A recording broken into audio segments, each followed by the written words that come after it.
Good evening, everybody. Welcome to RaceSpotTV and welcome to the season finale of Season 5 of the Porsche Club of Great Britain Sim Racing Series. We're here at the wonderful Brands Hatch Circuit in West Kingsdown in the United Kingdom. A fantastic venue that has seen many a championship finale before, whether that be in GT racing, the British Touring Car Championship, or many other UK club championships as well. My name is Chaz Draycott, and I'm delighted to be sharing the commentary box this evening with my good friend Paul Smith, and we have Hugo on the production side of things as well, doing a wonderful job as ever. Paul, it's been a while actually since we've shared a box together, if you discount last week with the World Touring Car Series, but how have you been and what are you thinking about tonight? What am I thinking about is it seems to be the traditional home of a championship finale for the Porsche Carrera Cup Great Britain as well. Let's not forget about that as being a venue, but it's a cracking venue, this. Not the easiest place to overtake at, so qualifying will be crucial. And of course, with any reverse grid for the main feature race, it's going to make it that bit more difficult for those faster guys to work their way through the field tonight. It really is, and like you say, qualifying is definitely going to be crucial, and even just getting track position during that qualifying session as well is going to be a bit of a nightmare. There's quite the widespread of pace in this championship as well. You know, some of the guys at the very top are so quick. Some of the guys further down, they're a little bit inexperienced with the sim still. You know, they're still finding their feet after getting into it during the COVID pandemic, so it's all about getting faster and faster. But it's one of those really unforgiving old-school British circuits, isn't it? Because just between you and the wall is only a tiny little slither of grass at most points around here.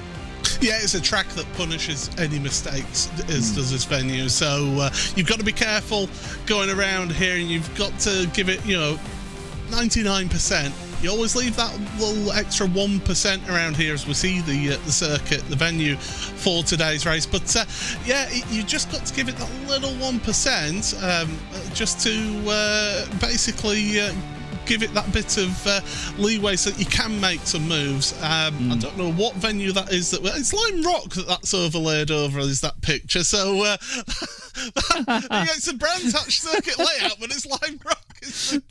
They've done a good job.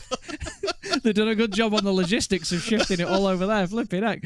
But even still, I mean, the first corner at Lime Rock's very scary. The first corner at Brands Hatch is mighty scary as well. Paddock Hill Bend. Yeah. I must actually give a quick shout out as well to there's a number of drivers here tonight that were actually racing in the real world Porsche Club of Great Britain's racing series at Brands Hatch last weekend. I was there commentating on Sports 2000. My good friend Carl Hazelton had quite the big shunt actually down Paddock Hill Bend. There was another stationary car in the middle of the field. Everybody tried to dodge out of the way, and Carl hit him. Luckily, he's absolutely fine. The car can be repaired, so it's all good. But hopefully, Carl, if he's out there tonight, I've not seen him on the timing yet, actually, but hopefully, if he is out there, he has a better night tonight. We'll have a look at the championship standings and exactly how this all lines up. And in the pro standings, it's Will Chadwick at the very top, 20 points clear of Austin Greatorex, with Johnny Cullen only 5 points behind him. 10 points back, we then have what Peter Mackay and I call the flying bogey, Christian Saruta, ahead of Johnny Elia, always fast, but not quite in with a chance of winning the championship. Stephen Haley on 98 points ahead of James Cummings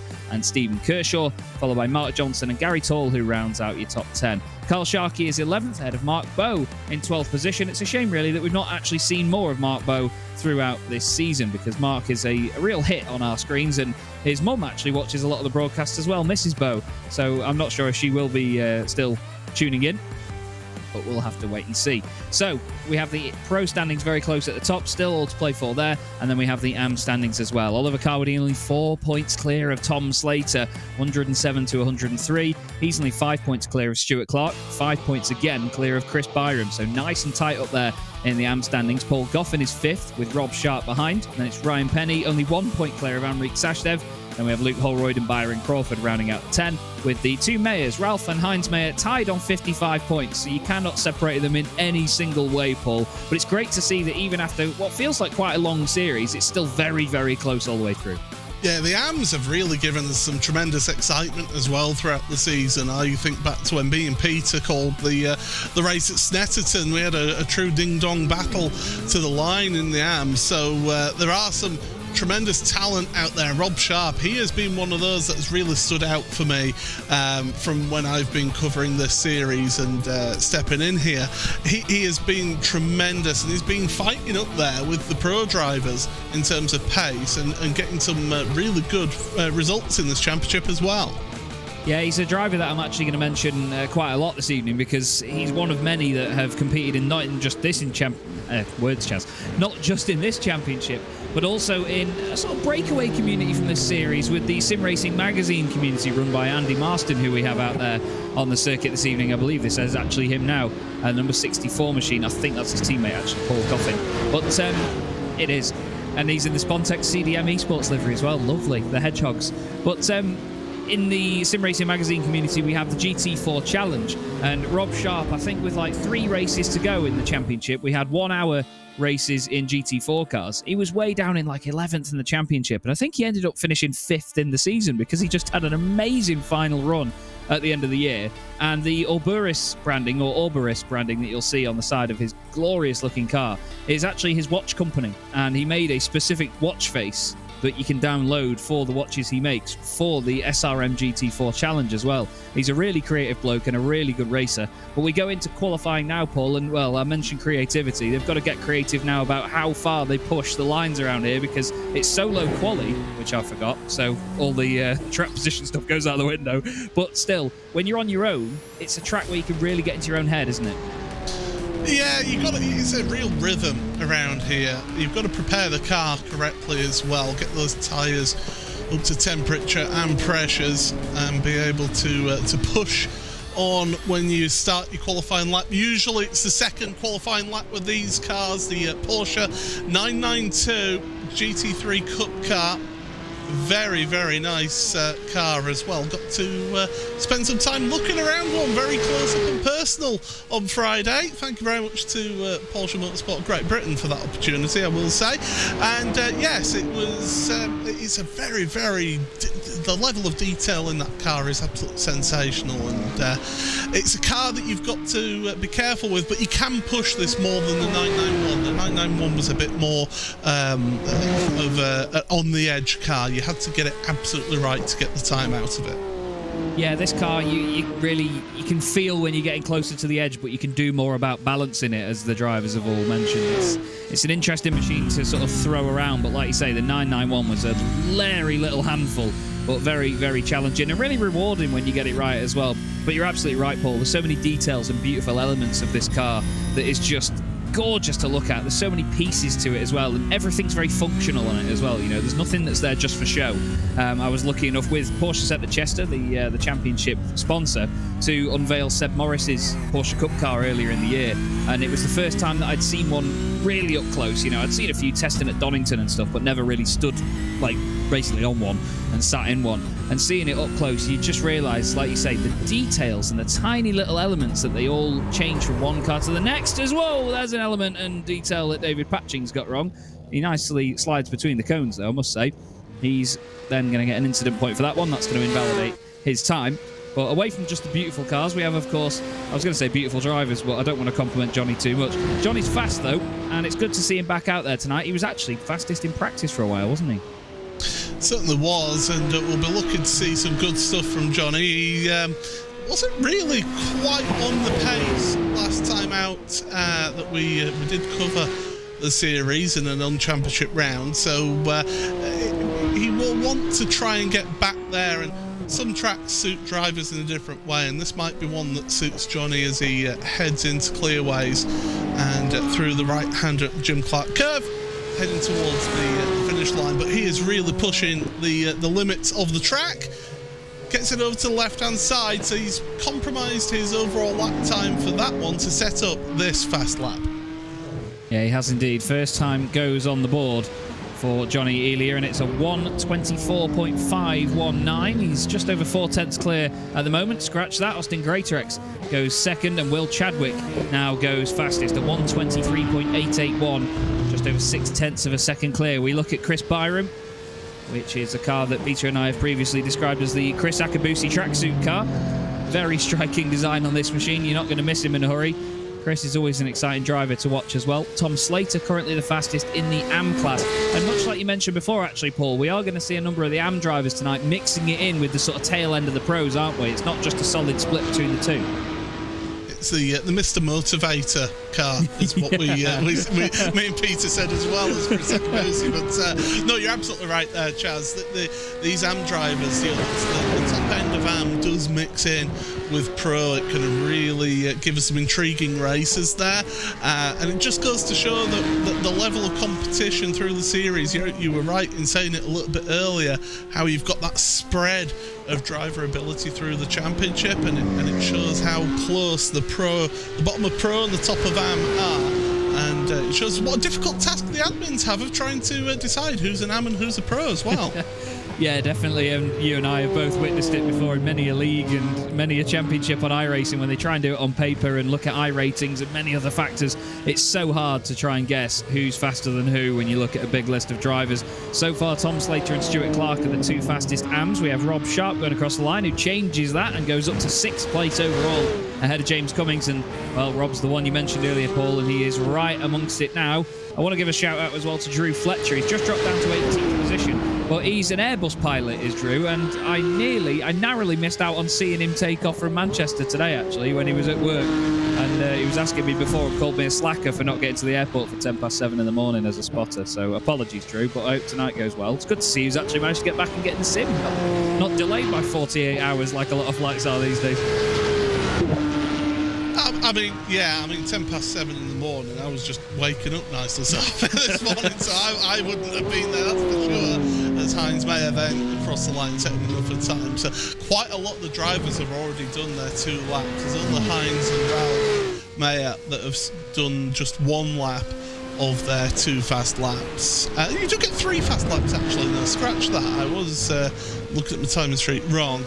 Giles Gardner's only done 1 lap as well there. So David Patching actually doesn't have a lap time at all. So we saw him have that spin on his first hot lap. Obviously something's happened on his second hot lap. Hopefully he can get the timing on his final lap. Christian Saruta currently 2nd fastest ahead of Johnny Elia. Austin Greatorex in 4th place.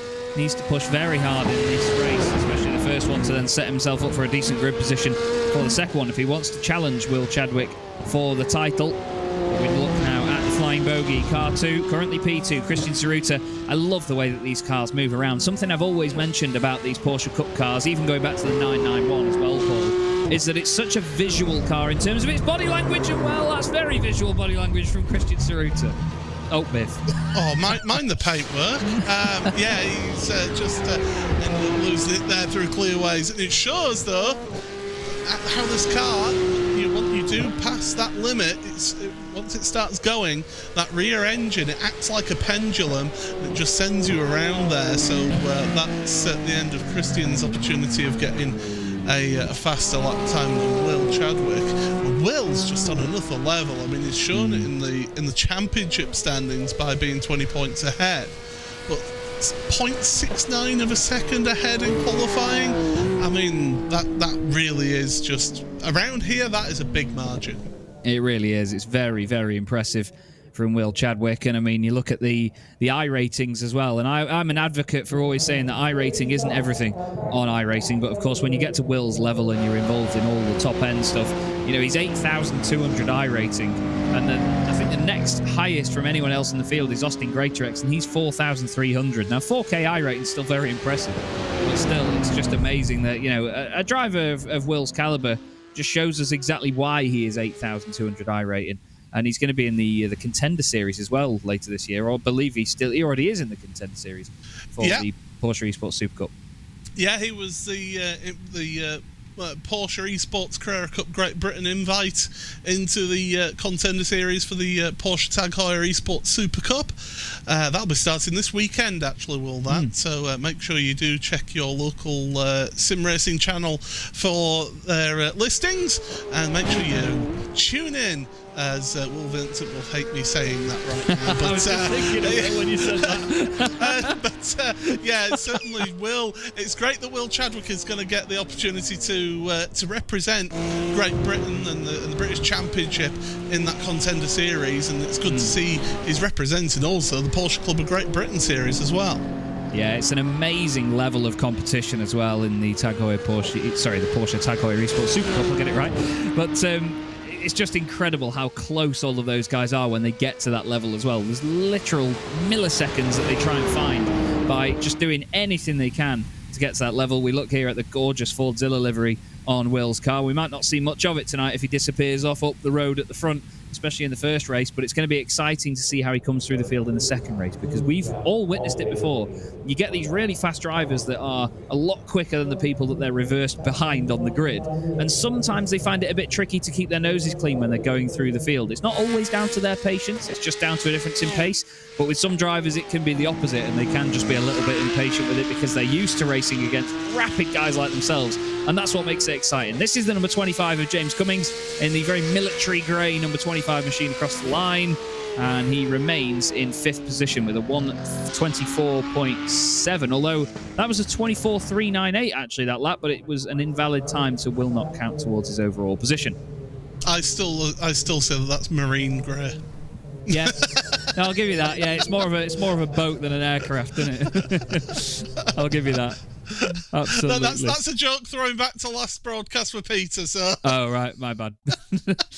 I was thinking. I think I went along the lines of navy grey maybe, but still, we have a bit of silence over the circuit now as we get the first race of the night underway, and it looks like we are actually going to split them between the two heats. So we've got Will Chadwick on pole position, Johnny Elia alongside him on the front row, James Cummings third with Rob Sharp joining him on row 2. Then it's Stuart Clark and Ryan Penny in one of the 2 Porsche Centre Chester machines. Number 99 is 6th. Chris Byram next up alongside Fausto Pinto. Then it's Heinz Mayer and David Patching, and Gilles Gardner will round out the 11 car field in car 27 at the back. So we've got 3 pros here, Paul, against the 8 AM drivers. Do you think it's those 3 are going to break away from everybody else, or do you think Rob Sharp's going to give James Cummings at least a bit of trouble?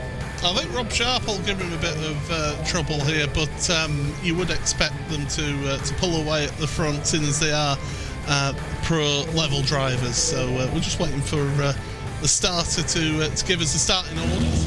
But yeah, definitely these drivers, they've got the opportunity now to really push on and try and get themselves a good position in this 15-minute race.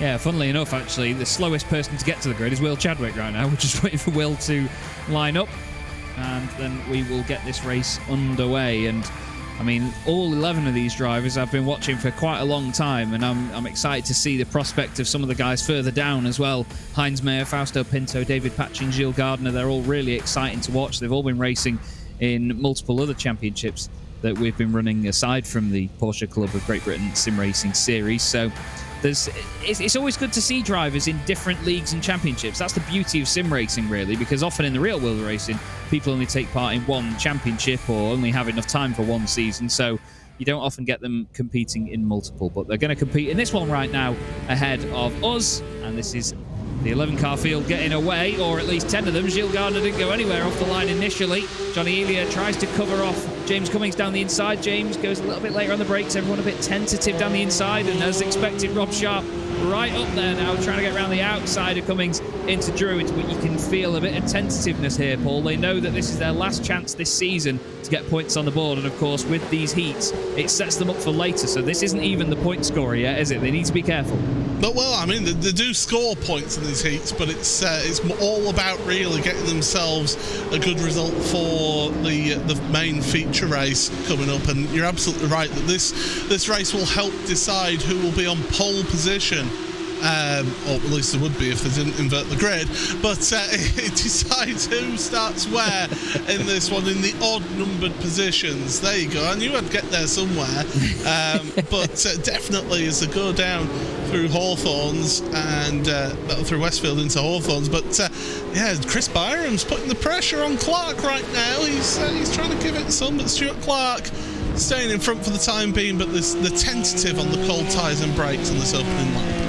They are indeed, and Stuart Clark, a previous overall race winner in this championship. He won a couple of seasons ago in Season 3 at Alton Park in the feature race that we had there, the second of the 2 that we had that night. And he's certainly shown fantastic pace before, but Chris Byram, well, he's actually doing quite the opposite of qualifying here. He didn't seem to be that impressive in the session that we just saw. He was sort of in the middle of the pack, not really standing out much, but despite delivery. Throws it down the inside of Stuart Clark into Paddock Hill Bend. Tries not to run wide. Stuart gives him the space, then goes for an overlap.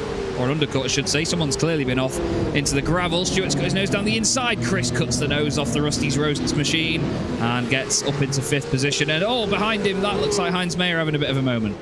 It is Heinz, you're absolutely right there.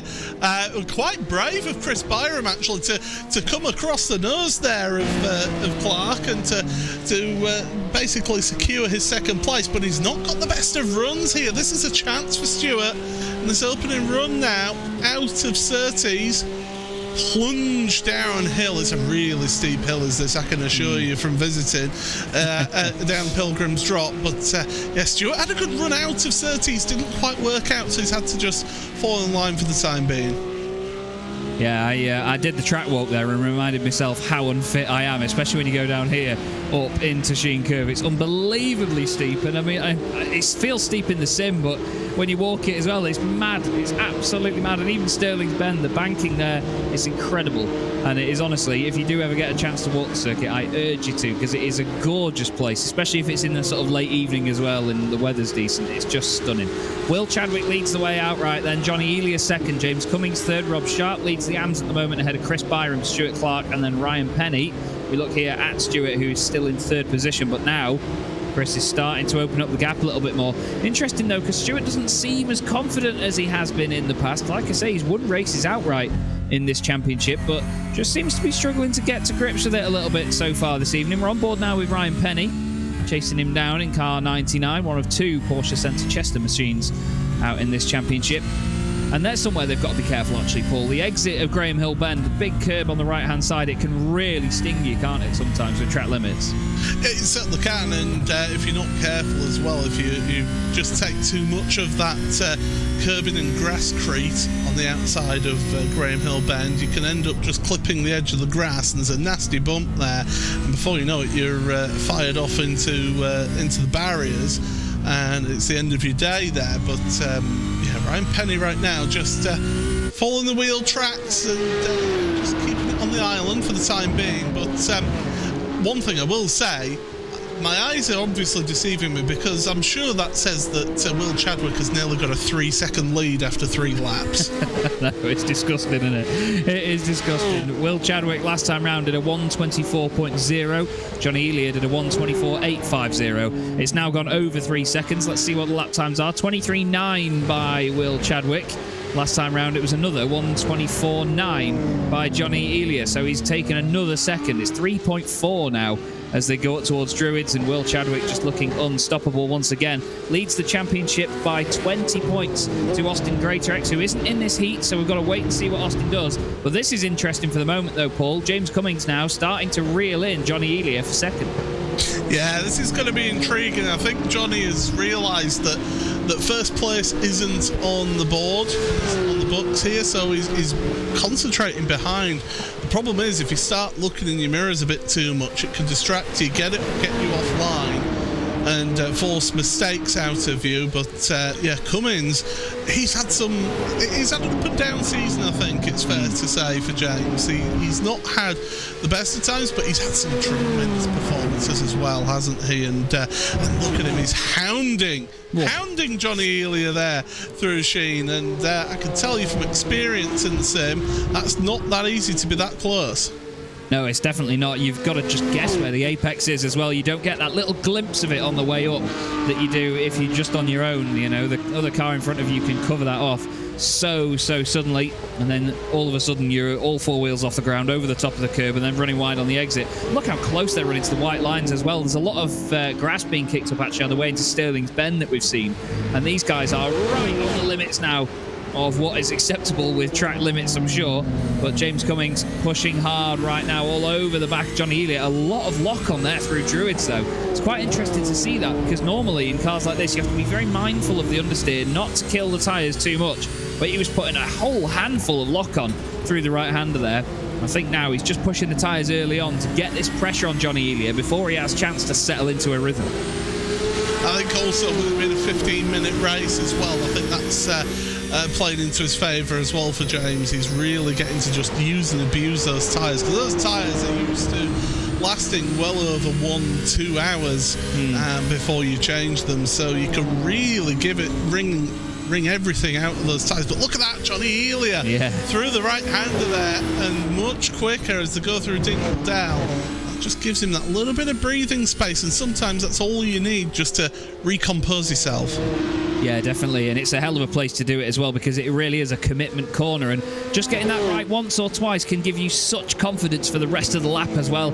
All you need to do, though, is be careful that you don't get overconfident in what grip the car has. Look how close he is to the white line around the exit there of Clearways. It's amazing to watch. It's so precise, but the scary thing about it is these guys are being so precise in this way and so close to the white lines all the time. That last lap by Johnny Elia was at 25.3. Will Chadwick is an entire second quicker on that lap, even though Johnny is right on the edge. It's unbelievable. Yeah, it's worth pointing out as well that the conditions are nice and favourable for these drivers as well. Nice and cool! Oh, that's not the line into Paddock Hill Bend, Hines. I can tell you that from experience as well. Off he goes into the barrier, and hopefully that car's not too damaged. Fortunately for him, he hit a tyre wall rather than the straight arm curve, so he might be able to carry on with a bit of steering damage. Yeah, it's got the Fragile Crockery on board sticker all over it for Crockery Direct, which is one of Heinz's companies. And you can see on the brakes, tries to go a little bit further around to the outside, maybe to get some sort of cutback on David Patching, but just over the little crests that there are there in the braking zone. They're horrible little crests. It's just gone straight on. I think he got caught out by how late he was braking compared to the driver in front, and he maybe thought, oh, I'm going to just get over to the left a little bit more to give space in case we do get to a point where we would meet, and unfortunately all he did was meet the tyre wall, and there's only ever one winner in that mating. There certainly is, mate, yes. Then, well, it's a scary corner in itself, but I can imagine coming into there a little bit too hot is a very nightmarish prospect, to be honest with you. Here is Ryan Penny, 7th position outright, 4th place in the AMS at the moment. Not too far off the back of Stuart Clark still. Now, Ryan and Carl have both reassured me this season that their cars do have different liveries. Ryan's red stripe down the middle is a slightly more orangey red than Carl's is. In previous seasons, his was green while Carl's was red, so it was a lot easier to tell them apart. But this livery is actually almost identical to the one that Carl runs on his real race car in the Porsche Club of Great Britain Racing Series, or whatever the flipping heck it's called, because I keep giving it 9 different names. But it's basically the same livery, and Ryan and Carl are very good friends, and Carl certainly does a good job in that championship, and it's nice to always see him at circuits. Obviously not in the circumstances the other day when he had his accident, but as mentioned, he's fine. Good to see Ryan, though. Ryan's one of these drivers, and it's a bit of a theme of this series and this group, really, Paul, that a lot of these drivers got into sim racing during lockdown and had their very first laps in this championship in Season 1. And it's great to see the improvement, not just in the driving standards, but in the way that they compose themselves in a race and have the pace as well, isn't it? It certainly is, and these drivers have really sort of come on. You're right in saying that, and we've seen so many people come into sim racing because they wanted to do some racing and were basically not able to go out racing. They thought, I'll try the sim racing malarkey, and do you know what? They found that they absolutely love it. And the best part is that you don't have a damage bill to pay as well at the end of the day, so that really helps you with that one as well. But some have really taken to it. There's some that tried it, didn't like it at all, didn't get on with it because you haven't got that seat of your pants feel that you get in these cars. So some did just do it whilst they weren't able to race out on track, full metal racing, whereas some have really taken to the virtual world. Yeah, definitely. And there's some championships where it's been that good a substitute that they've actually carried on with their E-Series as such once their real world series have started again. It's been great to see that some of them have adopted it in such a fashion. I do, and this might get a little bit political, I'm going to try not to, but oh dear. I think that there should always be a line between the real and the not, if that makes sense. But there are some championships around the world, without naming names, that have integrated the results of some of their E-Series into their real-world championships, and I find that a bit strange, to be honest with you. But still.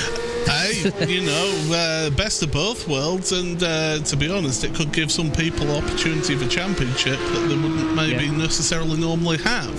True. So, it's giving people opportunities there. We're all about opportunities in sim racing. I mean, heck, they even let me and Chaz into a commentary move together. So I know. I've made a career of it as well. Well, we both have. It's mad. But there we are, chatting rubbish on a Wednesday night. There's a little bit of a mistake from Cummins, running wide into Druids, and he's just not quite got the pace now of Johnny Elia. Although I say that, the last lap, James was actually 2/10 quicker, so it tells you all that I know. Well, that's the thing, though. I mean, again, while we were praising the fact that these drivers have come on so much and they show the composure, they're not bulletproof. They, just like every other driver that we'll see, they are capable of making mistakes as well, and just pushing that little bit too hard, trying to catch the driver ahead, it can get into your own head quite a little bit. And James Cummings there, unfortunately, just making that little error on the way up to Druids, which is one of those corners that really draws you in and demands a lot of concentration and a lot of very fine braking. So more than Cummings, he was more goings, to be honest with you, on his way onto the brakes. But it looks now that Johnny Ely's got a little bit more of an advantage, and he's going to be a bit calmer about these final laps. Rob Sharp has fallen away, but still leads the AM class in this one. Chris Byram hasn't been able to really mount an attack on him. The gap's about 2.5 seconds between the two. Chris last lap was lapping a little bit quicker than Rob, though, it must be said. So, but that gap just seems to be a little bit too big here in this heat race. But Chris, though, I mean, I've commentated on him on other series as well. He's a really good driver. Always gives it his all, and he will push on to the end of the race. You can guarantee that. But Rob Sharp has just been that little bit of a step above everybody else in AM in terms of pace. Yeah. It's when it comes to the races and the reverse grid races, that's when things can really get interesting. That's when Rob's defensive driving really comes into play as well. Yeah, definitely, it really is. And I think was it both of us that were commentating together on Chris Byram at the start of a World GT season, where Chris was we had a reverse grid for every race, and every time it was Chris Byram on pole position. It was one of the funniest nights of sim racing I've ever seen. It didn't really work out for him, bless him, in his BMW, but no, it was still fantastic, because every time we reversed it, he ended up on pole. 1 minute and 10 seconds left to go on the clock, and then Johnny Ely now still watching his mirrors and blinking in and out a little bit as well to go with it. But James Cummings chasing him down. I love that camera. But nowhere near Will Chadwick. Nearly 10 seconds the lead now, Paul. Flipping heck. Will's slacking a bit if he's only 10 seconds ahead. He was a second a lap at the start of the race, so he's obviously taking it easy on them. But no, Johnny Ely and James Cummings, I mean, this could actually come down to the last lap, because Cummings has caught right up to the back of Ely here. I don't think he will make the position unless there's a mistake from Johnny. But James he's pushing to the end of this race, and in fact, he was 7/10 faster on that last lap. Yeah, he's closing right up to him now, and it's quite funny because with Johnny blinking in and out a few times on the previous laps, it actually said that his best lap of the race was a 59-second lap, so he's surely not quite going that quickly, but still, he's doing enough to keep James Cummings at arm's length at the moment, but one little mistake can undo that. And to be fair, James has looked really strong in the sort of final sector of the lap, or anywhere from about here now, actually, at Pilgrim's Drop. James just seems to have the confidence through Hawthorne into Westfield, down Dingledale, and then Sheen Curve. He's really looked good. So Johnny just needs to keep it tidy around here and not push the limits. But this man, well, he's had it tidy since the very start here, Paul. Will Chadwick on his way to another fantastic victory, and a good way to start his night where he could clinch the championship. I mean, really, he should clinch a championship, but we can't say he has definitely done it. But a tremendous drive from Will. We've barely mentioned him, and here he is to the line. No news is good news. Will Chadwick takes the win in the first race of the night, the final night of the 5th season of the Porsche Club of Great Britain Sim Racing Series. Number 88 takes the race win. Johnny Ely is going to finish in 2nd position, just holding off James Cummings to the end. It's an all-pro podium. And Rob Sharp wins the AM class in, again, very tidy style. No news is good news in that situation. Chris Byram, 2nd in class, 5th overall, ahead of Stuart Clark in 3rd. A very tame race to start the night there, Paul. And like we said at the very start, they're all just being a little bit hesitant to make sure that they set themselves up for later on. Yeah, just a couple of mistakes from Heinz Mayer, really, and that race, wasn't it? And Gilles Gardner not getting off the line initially. So really, those are the only two things that were really newsworthy in terms of what happened out there. But yes, certainly those drivers did a good job. And there you see those results. Chadwick, Elia and Cummins, the top three for your podium, with Sharp, Byram and Clark, the podium of your AMs, with Ryan Penny, Pinto, and everybody else out there, as well as we get ourselves set for the second race of the evening, Chaz. Yes, indeed. It's the flying bogey. Christian Zeruta on pole position. Austin Greatorex with a lot of work to do, starting second. Stephen Haley, good to see him back as well, with Tom Slater alongside him. Tom's one of my picks for the night as well in the AM class. He's always good. Mark Johnson next up in car 44, with Paul Goffin in the Spontex CDM Esports machine alongside him. Then it's Oliver Carwadine and Amrik Sashdev, two real staples of the championship on row 4. Ralph Mayer and Drew Fletcher on row 5, with Andy Marston lining up in 11th place in car 111. So it's all the number ones for Andy. And the lights are already going to get going. Cars' revs build up, so do ours up here in the commentary box, and we're underway. Barney smashes the flag off the fence, and it looks like a very good start for Austin Greatorex around the outside of Christian Zeruta. Stephen Haley tries to go with him, but Austin straight away has got the job done and taken the race lead. That's exactly what he needed to do. Now he just needs to try and absorb the initial pressure from Zeruta, because he's going to push hard. And speaking of pushing hard, a little bit too much there from Stephen Haley. He comes under attack from Tom Slater. They slot back into position into Graham Hill Bend, and behind Tom Slater we have Mark Johnson as well. Now he's one of the pro drivers in car 44, so Slater's doing what you mentioned earlier, Paul, and just mixing it with some of the pros. But another very tidy start by everybody there. Good stuff. Yeah, sometimes real-world drivers will say that they don't want to start on pole position here at Brands Hatch, because you've got a real uphill climb from pole position. Second place is the place where you want to be, and Austin Greatorex took full advantage of that. Got a fantastic launch from the start. There's Rolf Mayer making his way past up into 9th place now in this race. But yeah, what a launch from Greatorex. And Zeruta, it looked like he was napping there, but I can assure you he wasn't. It's just Greatorex got such a good launch. Yeah, Austin's always been really good off the start, to be fair to him, and we know that he is a very feisty lad. He's a really good racer, certainly fierce and exciting to watch. But Christian Zeruta all over the back of him now. He used to race Caterhams, did Christian. He's a very, very quick boy in himself. It was great when he first joined the championship, because Peter and I didn't quite know what to expect, and he was just absolutely spot on at all times. Throws it down the inside into Paddock Hill Bend. Lovely move, nice and smooth. Side by side still as they get to the apex, and then on the exit he's still on the inside on the way into Drew. It's hard on the brakes. Austin Greatorex is going to try and carry that around the outside. Zeruta runs a little bit deep, gets away from the curb, but just gets the move done. They nearly touch on the way down to Graham Hill Bend. Fantastic driving by the pair of them, and they swap positions once more, but you can bet that's not the end of it, Paul. Greatorex comes back at him once again.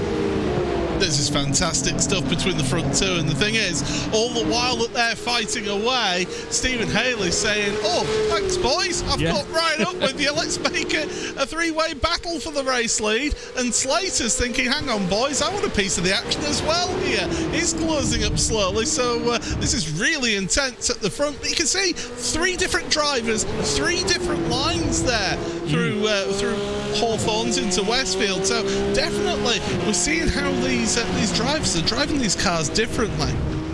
Yeah, for sure. And all they want to do is just assess what the driver in front of them is doing, and then try and figure out their own way of combating that and try and get some sort of advantage over them. If you're just focusing on what the car ahead is doing and you're trying to put it down the inside all the time, you might compromise yourself too much. Our good friend Ash Sutton in the British Touring Car Championship is a prime example of that. You know, Ash will let the car in front go to a defensive line and do what they're doing. He'll swing it wide on the way in, get a good run on the exit, and absolutely mug them on the way out. And that's what the guy behind needs to try and do in this situation. Haley needs to maybe just try and stick with them for a lap or two here, see where they might be holding each other up most, and then try and pounce if he gets the opportunity. But I think it's Austin Greatorex that's going to be pouncing before anybody else here, because look at the pressure he's putting on the back of the number 2 machine right now. He's going to be considering number 13 might be unlucky for the race leader. They've just got that little bit of extra punch out the corner by the look of it compared to Stephen Haley. Yeah, Stephen Haley does have the best seat in the house, though, it must be said. Doesn't quite get the apex through Surtees, and that's going to allow the front two just to pull away slightly. And these two now, I think Greatorex is thinking the long-term picture here, and he's just letting himself just get into a line, get into a rhythm here, and then we'll maybe look to attack later on. Something's happened, by the way, to Mark Johnson He's dropped all the way down to last place in this race, and I think we're about to see what. Oh, he's had a big slide at Surtees, and then... Oh, no. That wasn't even a mimic of that song.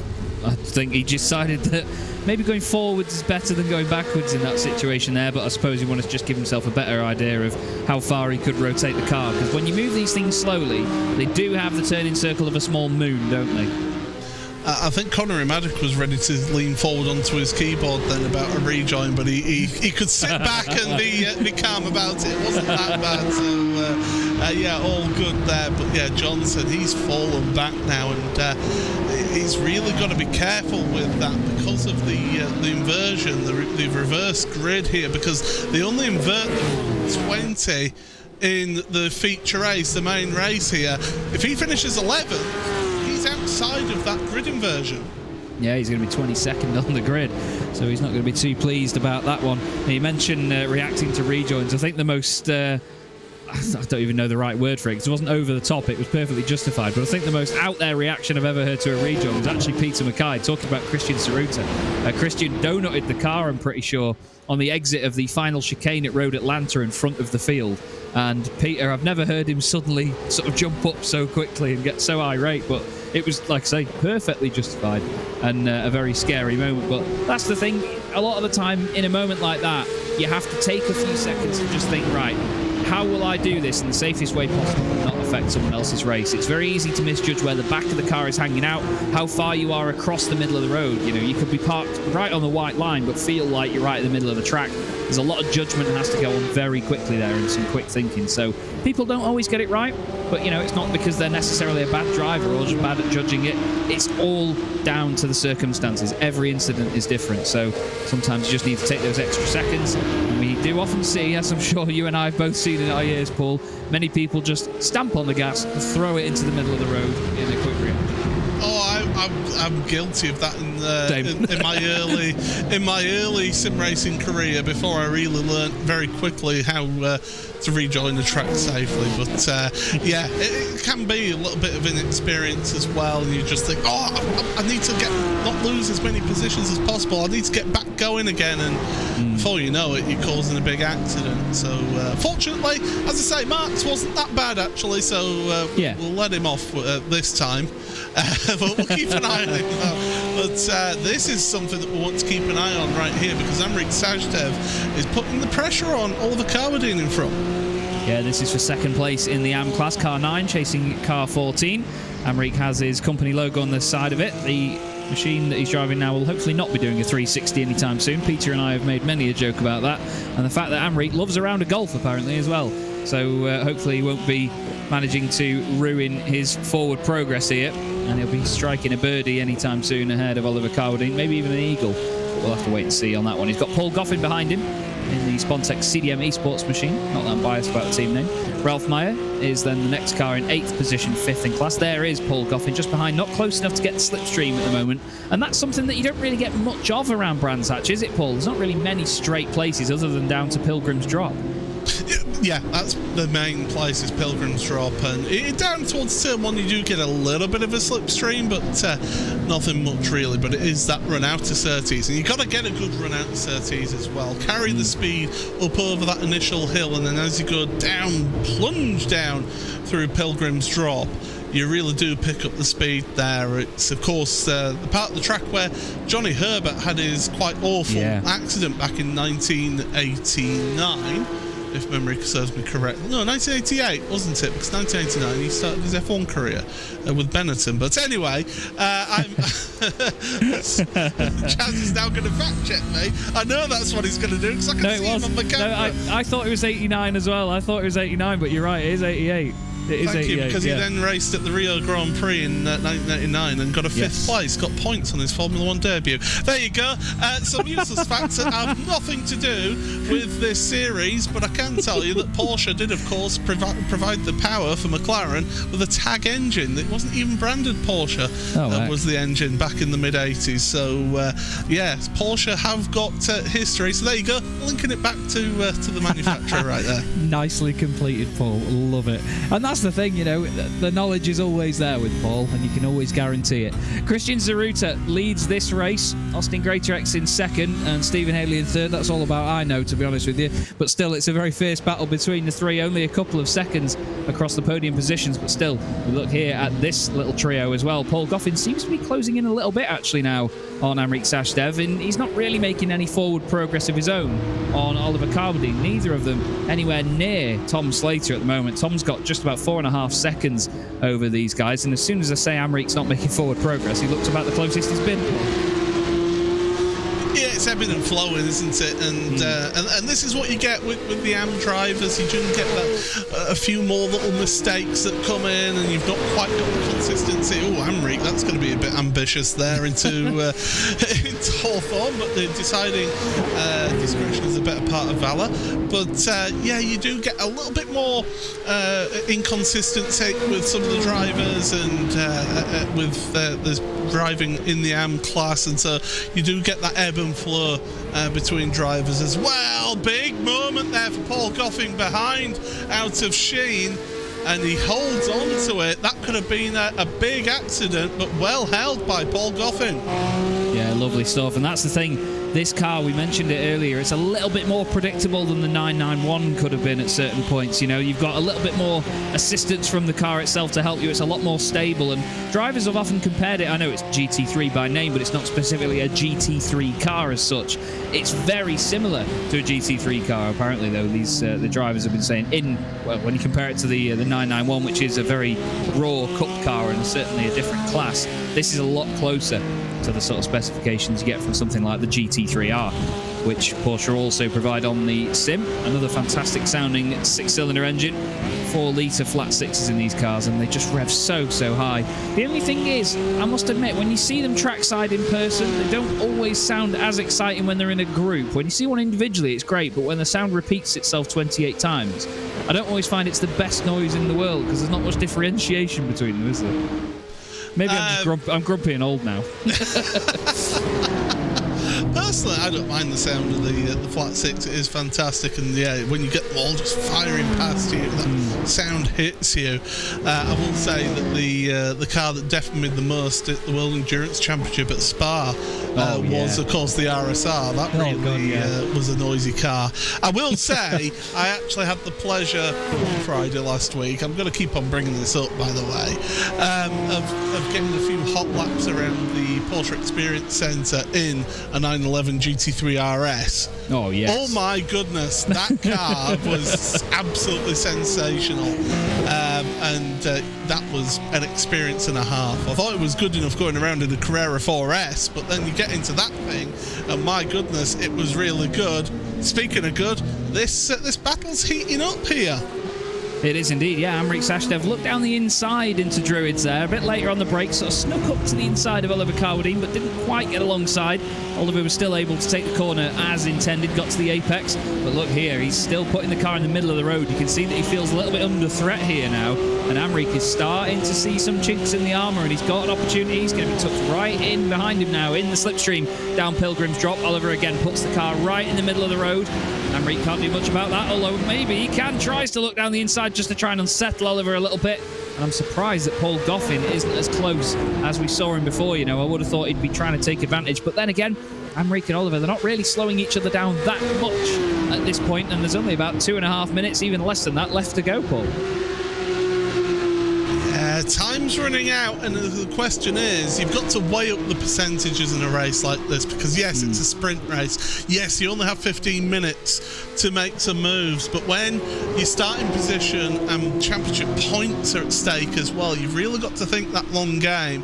If you're involved in the championship, you maybe think twice before making a move, whereas if you're out of a championship fight, you might want to give it a go. And look at this, the wide entry. He's trying to get the cut back here through Paddock Hill Bend. Didn't quite work out, but you can see the speed that Sashdev carries into the braking zone at Druids. Contact between the two of them. And Paul Goffin says, thanks, blokes. Yep, just like the hedgehog on the side of the car, he comes out of hibernation, says cheers boys, rolls out into second place in class, and Amrik Sashdev just a little bit too hot on the way in. It was a massive shame that Carwadine got caught up in it. Here's a view from Paul Goffin. Amrik gets it down the inside, but he really tightens the line into Druids there. It would have been a very early apex for him to clip. Not normally the sort of apex you'd want at Druids, and nicely, there you go, he's let Oliver Carwadine back through, and that's the sort of sportsmanship you see in this championship. It's excellent, isn't it? I think he actually changed down too many gears and locked the rears going into Druids, and then that sent the back end out and into the side of Oliver. So yeah, good sportsmanship there from Sashdev. Does mean that they both lose a position out of all of that, but fair play. You've got to applaud the sportsmanship, and that's exactly what you get from this championship. And now, yeah, those rear tyres are so overheated now that he'll get no grip from those. Yeah, they're not behaving how we would want them to, and our race leaders are now onto the final lap, and Zaruta slightly sideways through Druids, and Austin Greatorex just slides down the inside. Somehow they don't make contact. He tries to get a cut back through Graham Hill Bend, but Zaruta parks it on the apex, now covers the inside on the way into Surtees. Greatorex looks down the inside again, tries to come off the brake slightly, lets it roll down the inside, but Zaruta carries fantastic speed, even though he takes a wider line through there. What's the slipstream going to be like now as they go down? Pilgrims drop once again. Lovely shot cut there to that camera. You can see the pace that they're doing down here through the bottom. They get to the compression, up through Hawthorne, long sweeping right-hander. Try and take a late apex there on board now with Greatorex. And it's certainly it's almost like a football goalkeeper style thing, isn't it, with that livery in front. It's a bit dazzling as Greatorex sideways through Westfield. Flipping heck, Paul, out of all corners in the country, you don't want to be sideways. Westfield's probably near the bottom of the list, isn't it? Yeah, certainly, and I thought that Austin was going to sit behind and then push on towards the end of the race, and that's exactly what he did. But Christian Zaruta, great drive from him to withstand that pressure to keep at the front there. Yep, excellent driving, fantastic battling from the two of them, and Zaruta takes the race win in the second heat of the night just from Austin Greatorex. Fantastic entertainment from the two of them. Less than a second separates them at the flag. Stephen Haley will complete the overall podium, and Tom Slater, there he is, car 53, taking a fantastic victory in the AM class. Oliver Carwadine and Amrik Sashdev second and third, ahead of Paul Goffin, apparently. According to my screen. No, my timing hadn't updated. I apologise. Paul Goffin was second. Yeah, he was second. Oliver Carwadine coming in third place in AM, and there he is, Amrik Sashdev. Oh, he'll be thinking what could have been there. But yeah, that was a really exciting end to the race. Excited in the AM Championship battle there, and excited up at the front as well, as Andrew Marston is going to come across the line now. He is indeed, and yeah, in the AM Championship, there was 4 points coming into this race meeting between Oliver Carwadine and Tom Slater in Carwadine's favour. So that is going to be really close going into the final race of the season. There is the race result, though, and we have Zaruta taking the overall win from Austin Greatorex. Then we have Stephen Haley in third place. Tom Slater, Paul Goffin, and Oliver Carwadine were the AM podium. Apologies. Amrik Sashdev, fourth in class. Ralph Mayer, very under the radar, fifth in class, eighth overall. Mark Johnson did recover to ninth place, though, by the end of that race. That's an important one because that helps him with the reverse grid inversion, as Paul rightly pointed out. Drew Fletcher finishes 10th in that race, and 11th, last but not least, with all the number ones in the car position and car number, Andrew Marston. So plenty of entertainment, Paul, from just the two 15-minute races. Looks like Stuart Clark's exploring track limits to a different extent up there. But we now have, of course, everybody getting ready for the feature race with a quick 5-minute warm-up session. What do you think the guys have got to think about above everything else now in this last race of the day? It's going to be all about getting themselves a good position. Those pro drivers who won both of those races, so Zaruta and Chadwick, they've got the most difficult job of them all, starting 19th and 20th places. So they've really got to work their way through the field. As we said, not the most easy of tracks to get past around here. We've seen that in those first two heat races, but the pace difference should really help both of them to work their way through. It's only when you get to like Rob Sharp and Tom Slater that they may find it to be a bit more of a challenge, because they've been closer to that pro pace this evening. But still, all the AMs, they'll quite rightly be thinking, hey, I've got a position here. You've got to find your way past me safely, and sometimes this season we've seen that hasn't always been the case. No, you're absolutely right, and that's the thing. These AMs aren't just there to be thrown out of the way by blue flags. They're not being lapped. It is a genuine overall race position, and they have every right to defend it, and that's what makes it so exciting, because sometimes they can be a bit of an unknown quantity, because some of them, they think, I'm not up to the sort of level of the guy behind me, I'm just going to move over and let them go. They've got their race, I've got mine. Others will just think, stuff you, I'm going to park this car on the apex, I'm going to do everything I can to hold you back, and it's going to be very exciting to see how they get on in this one. There is going to be a number of the pro drivers that really do get stuck, you're right, and I think the drivers you mentioned, Rob Sharp and Tom Slater in particular, will be some of the tough nuts to crack in this one. But it's the fact that we have so many AM drivers compared to pro drivers at this point of the season as well, and a lot of them are all very close on points with each other, aren't they?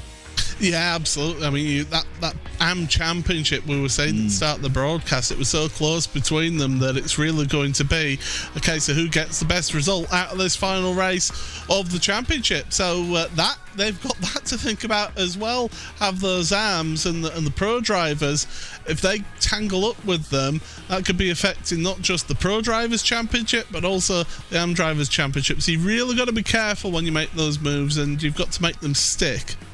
Yeah, definitely. And one thing to note as well that we've seen all season, and everybody that drives these cars knows it, this isn't a car that takes kindly to being thrown around very suddenly. If you have to quickly adjust because somebody's done something a little bit unexpected, like we saw with Heinz Mayer in that race there, if you just have to suddenly jink to the left or the right or get on the brakes a little bit harder than you normally would, and rather than applying it all smoothly, the car just goes, nope, don't like that, and it'll just throw itself at the nearest piece of scenery, and it is a very difficult car to catch. I mean, Austin Greatorex at the end of that race there had a big old slide, and I was expecting it to just spit out to the left very suddenly and go flying off at Westfield, and it shows that it does give you that little bit of warning, but for some of the more inexperienced drivers a little bit further down the order, who are now going to be near the front of the field, if they need to dive out of the way, could be incidents galore here. But again, it comes down to the experience, and I think the drivers have certainly improved since the first day. Peter, I, and Jack Werrell back in the day saw them at Donington Park. I think we had 40 of them going down the Craner Curbs at Donington. I think about 5 made it out. And this is where experience comes into play. You're absolutely right. And the fact that they've been able to keep at it as well for so long, it really helps. And it helps when you've got a group of drivers that you get to race amongst regularly, that you learn how each other drives as well, and how much you can give and take with certain people. Yeah. So yeah, that's a real advantage of this championship. But we're getting ready for this final race, and I don't know how to call it. I really don't. It's going to be absolutely mega. It is going to be fantastic. It's going to be last day of school vibes, this one is. It's going to be very good fun. We're going to look at the grid in just a moment. We also do have the Commentator's Driver of the Season. They win a Porsche branded wallet from Porsche Centre Chester. Thank you to Porsche Centre Chester for being the sponsor of the championship, or one of many partners of the championship as well. And we have to pick a driver from each class at the end of this. So I think maybe we play it safe and wait until the end of the race here, because we've had this in the past, and I think it was me and Peter when we picked a driver and said, we'll give them Commentator's Driver of the Season because, they've done so well, and they had a massive crash light in the first lap. Drew Fletcher and Gilles Gardner start on the front row then ahead of Mark Johnson. Watch out for him. He's alongside David Patching on row 2. Then it's Ralph Mayer and Fausto Pinto on row 3. Amric Sashdev and Ryan Penny on row 4 ahead of Oliver Carbadine and Stuart Clark. Then we have Paul Goffin and Chris Akabusi Byram in 12th place. Tom Slater 13th alongside Rob Sharp. That's a fantastic 7th row of the grid, that is. Stephen Haley and James Cummings on row 8 with Austin Greatorex and Johnny Elia 17th and 18th. Christian Zaruta and William Chadwick round out the reversed cars in top 20, and then we have Heinz Mayer and Andrew Marston repping the triple-digit numbers, which I hate, at the very back of the field. So I'm not even going to dare ask Paul, because I don't have a clue who's going to take this one. It could be anybody, but what can we expect to see in an overall sense from this race, do you think? I think we're going to see some masterful drives. One thing that you're not going to see is Gilles Gardner. He's not taken to the grid. He hasn't, so there's a big old gap on the left-hand side. David Patching's got some clear air in front. Look out for Mark Johnson filling that gap, and we're underway for the final race of the season at Brands Hatch in the Porsche Club of Great Britain Sim Racing Series. And the top 2 get a very clean getaway. There's a big old bunch up for 3rd place, though. Somehow there wasn't contact between them. I can see Christian Zaruta taking it very carefully in the middle of the field. Everybody goes through Paddock Hill Bend. They were side by side at the front. Oh no, and it is Mark Johnson sideways. He's bounced off the side of Drew Fletcher. There sounds like there's a bit of contact near the back end of the field, but everybody makes it through. Mark Johnson rejoins, nearly hits Tom Slater. He's got Rob Sharp down his inside. Then Zaruta there, 2 wide, 3 wide. Oh, Ryan Penny's off and Stuart Clark's off. Oh, there's a massive pile-up. James Cummings involved in that as well. Who else is involved in that? That's Stuart Clark, Mark Johnson, James Cummings. Oh, that was a big old mess, that one, Paul. Carwadine's involved in that one as well. Yeah, it's a real coming together as all of that. Mark Johnson's decided to park his car. He's taken the virtual tour back to the pit lane. So, yeah, absolute nightmare for some of those drivers out there further down. The question is, your 2 drivers, Zaruta and Chadwick, they were able to make their way through all of that, how shall I say, drama towards the back of the field. Yeah, and that, importantly, included Oliver Carwadine and Tom Slater, but Oliver Carwadine coming off much worse than his rival Tom, who's now 13th overall in this race. Now, Austin Greatorex has posted in the YouTube chat saying that P1, 2 and 3 in the championship outright have been settled, so Will Chadwick is confirmed as champion from where he's standing.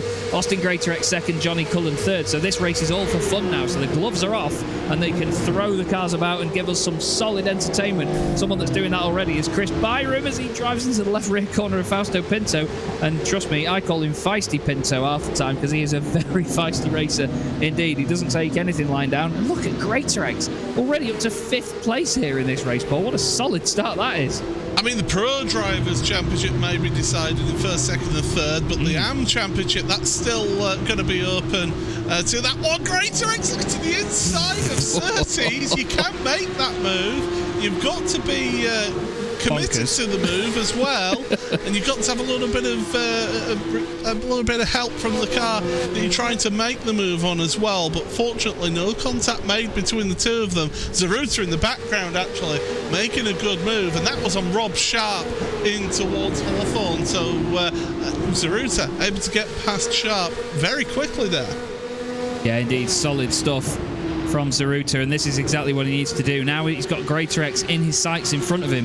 He can't let him get away through this traffic, and Johnny Elliott, you can see there in the white and red 11/10 racing machine, he's trying to do the same. He's not letting him get away with it. Look at the defense from Fausto Pinto there from Austin Greatorex. Fantastic stuff going this way and that way on their way into clearways, and around the outside now goes Austin, and there you can see Johnny Elliott trying to make his way around Rob Sharp. This is very busy stuff. This certainly pro and am racing. You've got the 2 different groups against one another. There's a bit of a visual difference in pace, but it's great to watch as Chris Akabusi Byram flies around the outside of Paddock Hill Bend. Lovely move on Fausto Pinto. Christian Zaruta says room for a bright yellow one. Doesn't quite make it work. Fausto's sideways. Oh, somehow doesn't clip him. That was like speedway racing, that, Paul. How did he not hit him there? He's done a tremendous job to hold on to that one as well. He's done a really good job there of keeping that in one piece. But Chris Byram, ever the opportunist, just rocked up and went, oh, mine. And took the place when Greatorex had opened the gap for him. And look at him now. Byram is going for it on Sashdev. He's not holding back. Byram wants to follow Greatorex through here and get himself a podium. You could say he's motivated, couldn't you? He's doing a fantastic job. At the moment, it's Chris Byram, but now he's got Zaruta all over the back of him into Westfield, down the inside. There's big compromise going on there. Will Chadwick's down the inside as well. He forced onto the grass. They're 3 wide. Somehow, they don't make contact. Great awareness by the 3 of them. Paul's got his hands in the air at the minute. Spread's not got his head in his hand as well. But that was scary stuff there, Paul. Flipping heck. Will, what are you doing, sunshine? I know you wanted to try and win, but that's a bit desperate, isn't it, to take to the grass there? The throttle works both ways. One driver that isn't working the throttle both ways is Austin Greatorex. Well, there he is. After 3 laps, up to the lead of the race. He's put his foot through the bulkhead as Austin Greatorex. He's absolutely on it. Fantastic start, and like you say, only a couple of laps in and right at the sharp end of the field. Drew Fletcher's doing well, leading the AM class at the moment from Ralph Mayer. Then Enric Sashdev as Zaruta throws it up the inside, and now it's him that's sideways, and he's around in front of the field. And oh, Christian, it was all a little bit desperate, wasn't it? He tried to impress and throw it up the inside, and he didn't really need to. Gets back on the road, and unfortunately, any hope of getting a solid result right at the sharp end of the field has gone out the window. Enric Sashdev here is 3rd in the AM class, but he's having to defend now from Will Chadwick, who's already up into 5th place outright. And it all settles down for just a moment, Paul, but I imagine it's going to kick off again in just a second as Will Chadwick now later on the brakes, down the inside through Hawthorne. And Will Chadwick... Oh, hello, that's Drew Fletcher, and that is also Heinz Mayer, is it not? Ralph Mayer, apologies.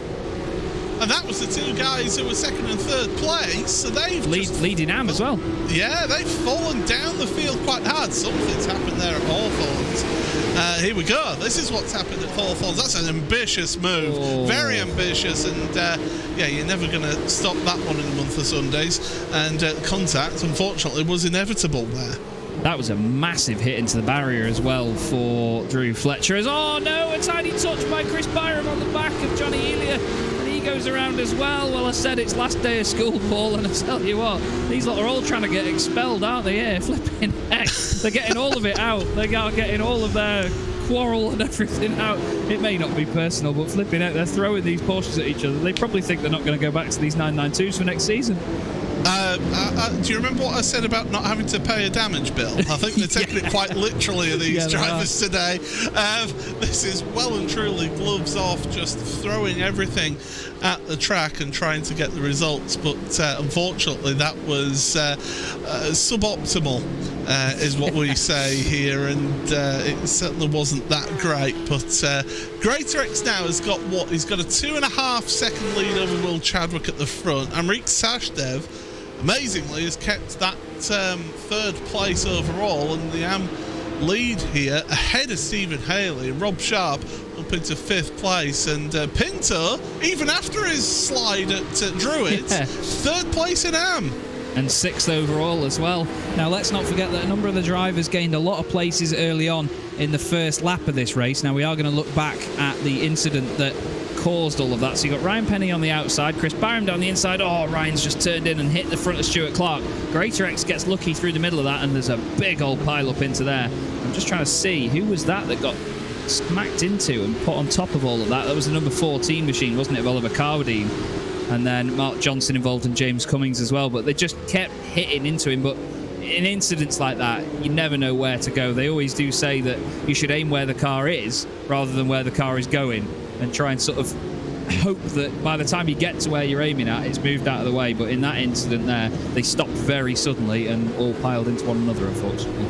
Yeah, you sort of pick a side of the track and hope that they don't end up where you are going. Yeah. And for those who picked the inside, that was rather unfortunate. So look at that, left, right. Slater is trying his best to get past. And Slater does have damage on his car on the front, slight bit of damage on the front.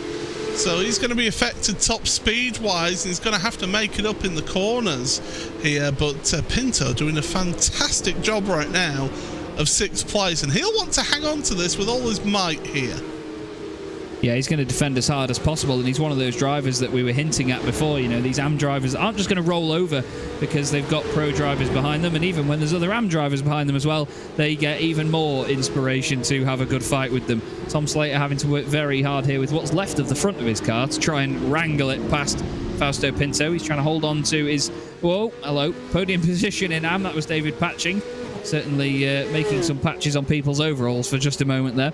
Johnny Elia moves up a spot at his expense and somehow continues on to push forward now. He's got Ryan Penny ahead of him. Honestly, there's so many changes of the guard in this race, Paul, with people having incidents and dropping down, then recovering again while others have incidents. The whole field's swapped round at least twice here. It's mad.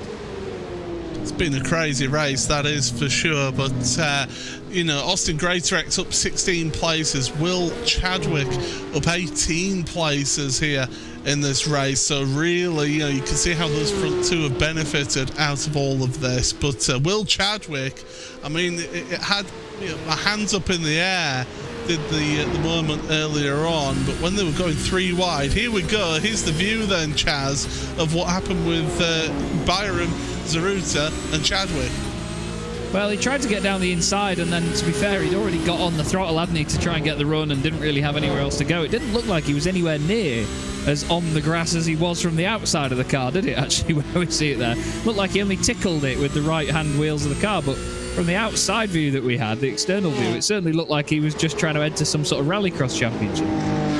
Yeah, I think Jonathan Palmer will be sending a bill to fix his grass as well, because he doesn't like his grass being driven over by cars. And yeah, he'll be getting a nice bill for that, invoice in the post. Stephen Haley looking to make the move on Sashdev. They're moving towards each other. Sashdev's run wide there. That's going to leave him open to Rob Sharp here, and here comes Sharp now. I can imagine that Sashdev closed his eyes there. For someone that plays golf, he's very scared of a sandpit, to be honest with you, so he doesn't want to go straight on Paddock Hill Bend. And yet Rob Sharp with the Orberis watch logo on the front of the car there, nicely placed above our graphic actually. He's done a good job at that.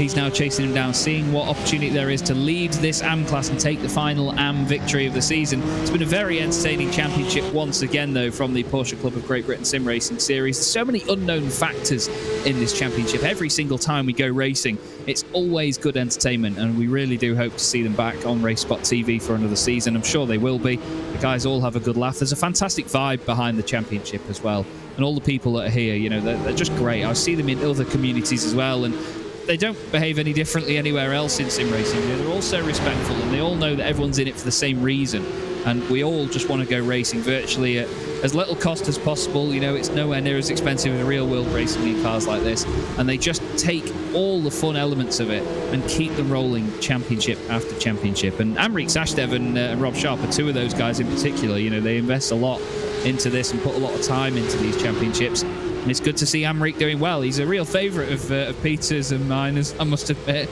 but Rob Sharp, he's just come on leaps and bounds in the last few seasons where I've seen him racing.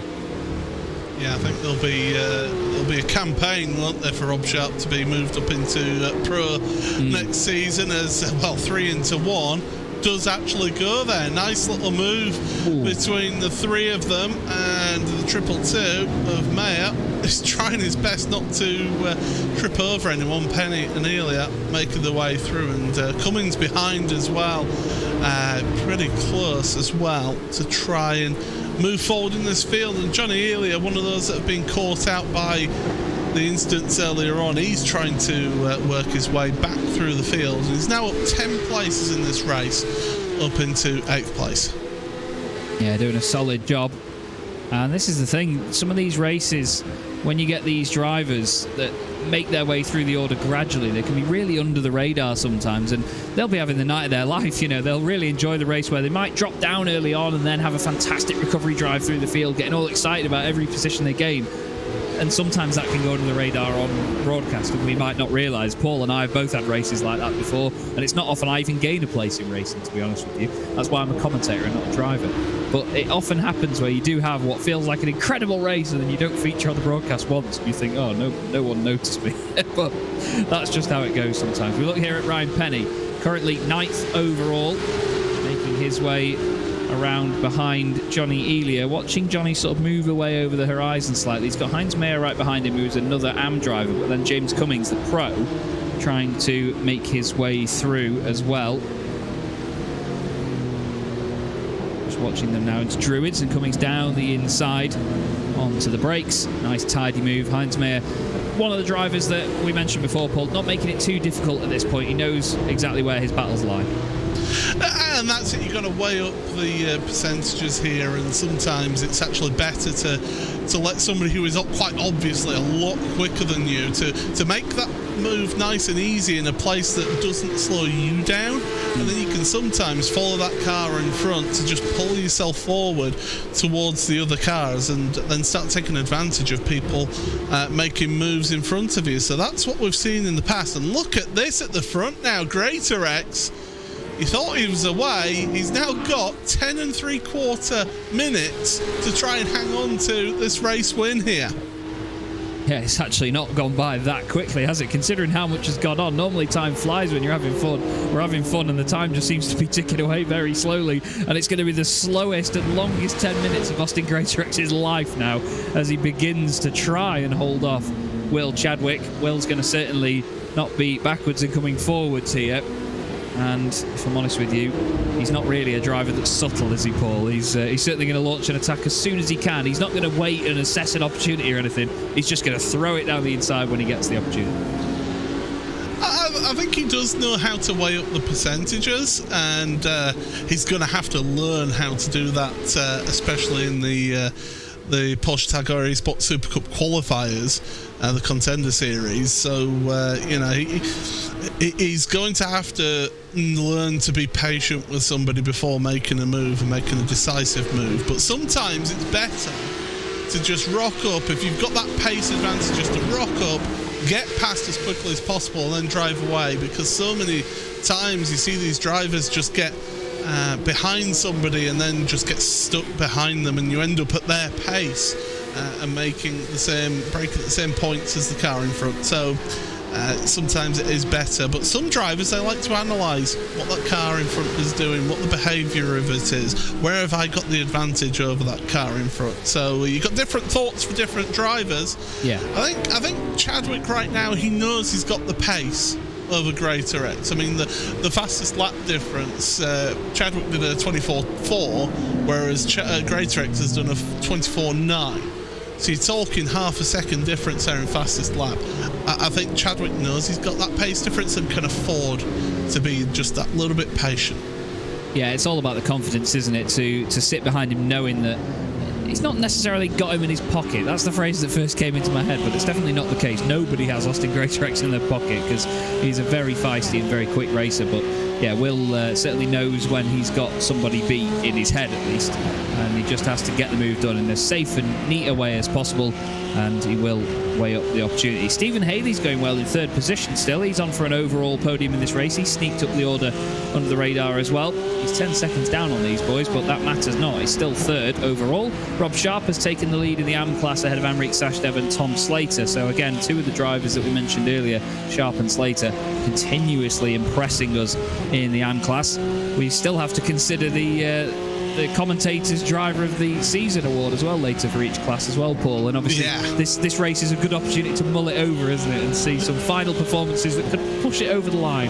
Yeah, the judges are still out there as Chadwick looking to the outside. Greater X has done the right move there to try and cover that inside, but if Chadwick gets his cover right, he's having to go to the outside. That was a very late decision by Chadwick there, and well done to hang on to that car, because it would have been, as you mentioned earlier, this car does not like to have very, very quick sudden changes of that decision process and that change of line, and Chadwick's looking left and right. He's putting the pressure on Greater X right now, try and force the mistake. But I was watching Chadwick through the second half of the lap. He is so much quicker through Westfield, Dingledale, Sheen.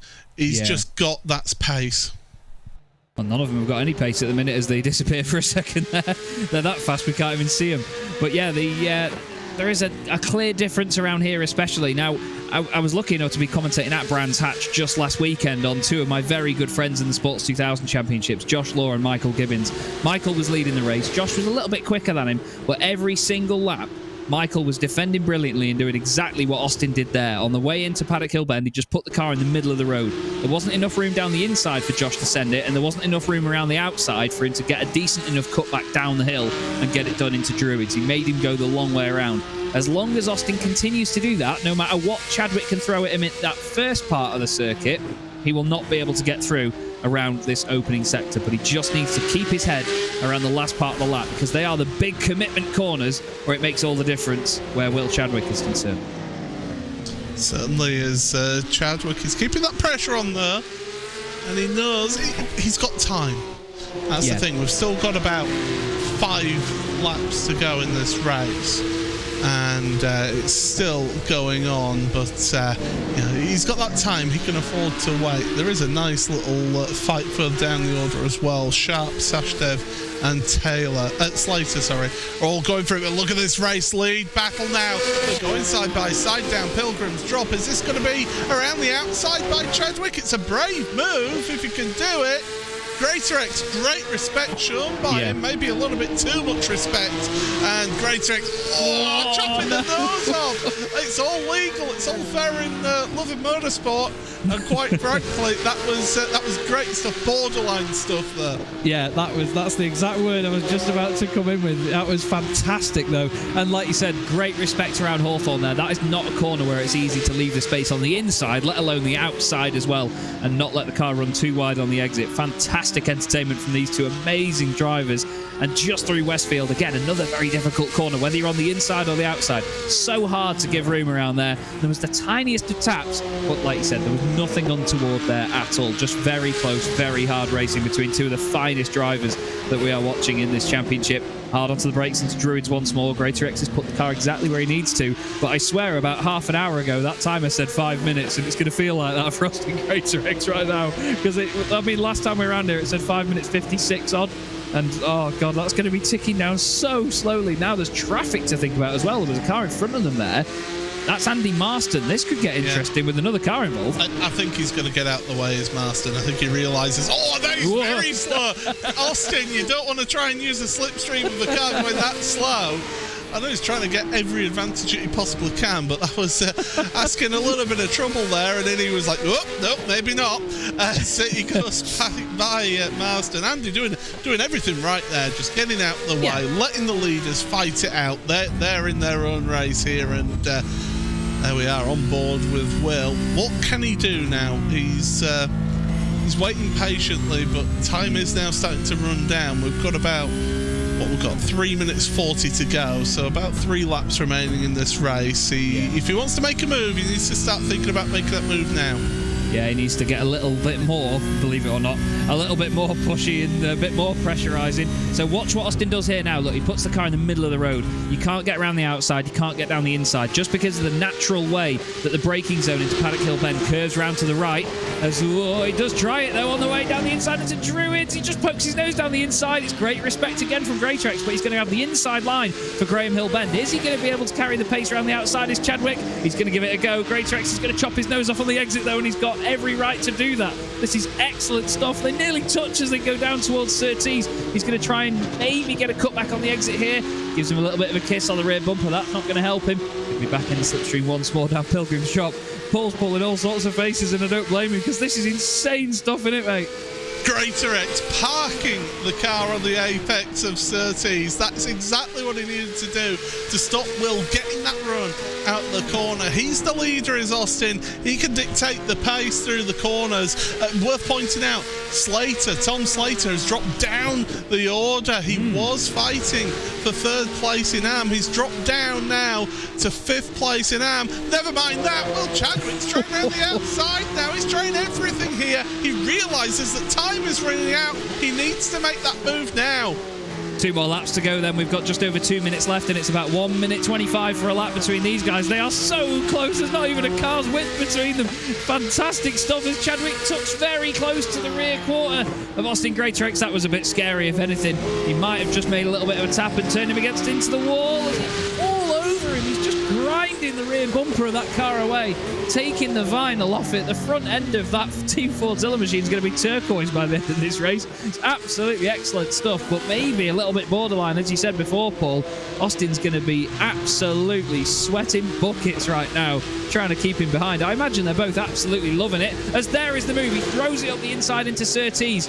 Now, there's not much Austin can do about it, but Will's got to be slow because he understeered a lot. Austin gets the run on the exit. Will's going to tuck into the slipstream once more. This is very wily stuff from both of them, being very wise, very clever about every little move they're making.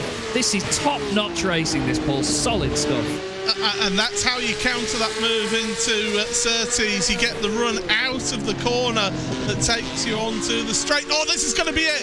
Is Chadwick, has he got the nose there? He has. He's got the nose to the inside. Is he far enough alongside into Sheen? My goodness. Greater X is onto the grass. He's given the space. And, well, Chadwick does make it to the front. But I tell you what, Austin Greater X, he made him work for that lead.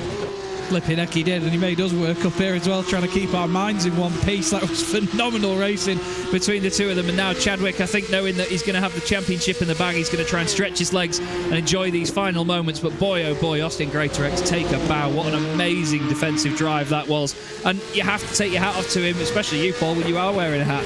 It was great respect all the way through that. You know, he gave the room around the outside of Sheen Curve, and again, it's another corner where that's not easy to do.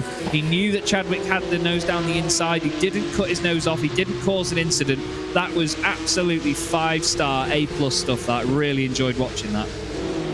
you won't see much better motorsport, virtual or full metal, anywhere else. This is fantastic stuff, and Chadwick has got that pace advantage. He has pulled out a half a second lead, and well, I just don't think that GreaterX has got quite enough there to pull forward. Pinto's had something happen with him and Penny. They're dropping down the order in your AM, but well, what a season it's been for Will Chadwick. It's been absolutely solid stuff. I think a lot of the guys knew that he was going to be the man to beat this season. He's a man that comes into this championship with over 8,000 iRating and the capability to be one of the finest Porsche Cup drivers on iRacing in the world. And he's certainly shown them all just how good he can be. The guys are giving him a hard fight for it, though. But your Season 5 champion of the Porsche Club of Great Britain Sim Racing Series is Will Chadwick. Car 88 for Team Fordzilla completes the job after an amazing race with Austin GreaterX. Stephen Haley is going to finish in third place. And how about this? Rob Sharp is going to take a very convincing win in the AM class here, Paul. Great drive by him once again. Tremendous stuff from Rob, and we'll give a little mention to Stephen Haley. He'll be thinking, oh, this is fantastic, third place, what a result. And we barely showed him because we were so intrigued by what was happening up there at the front. But a great performance from Stephen to gain 12 places in that race there in the second race of the evening. It's a really good podium for him. But Rob Sharp, I mean, well, I said that he was in there mixing it with the pros, and he's done it again. He has indeed, and unbelievably, despite both having their own incidents, oh, hello Austin, a bit later on in that one, Amrit Sashdev and Tom Slater still finished on the podium in the AM class in that race as well. And everybody's now going to be enjoying themselves, ruining the rear tyres. Those Michelins don't need to do a single lap more. But there is your champion, everybody, Will Chadwick, and well, he's going to write the car off because he doesn't need it again for a little bit now before the Contender Series.